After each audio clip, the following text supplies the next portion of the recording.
ওই নৌকার মধ্যে কিছু কাউয়া ঢুকছে, কাউয়া বিদায় করার লেগে এই গোল নৌকা। এখন কইতে পারেন যে কাউয়া কারা? কাউয়া হইল নামে কয় শেখ হাসিনার, নামে কয় আওয়ামী লীগ, আর কামে বাগানবাসীর 5,000 টাকার থেকে 2,000 মাইরা দেয়।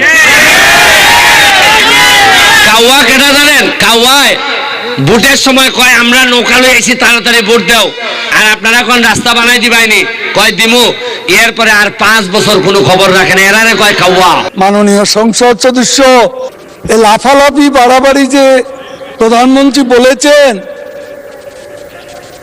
বক্তৃতা করেন, শেখ হাসিনার নামটা পর্যন্ত শালীনতার সঙ্গে উচ্চারণ করেন না। করেন হাসিনা হাসিনা, আমরা ছাড় দিচ্ছি, কিন্তু মনে রাখবেন বাড়াবাড়ি করলে ছেড়ে দেব।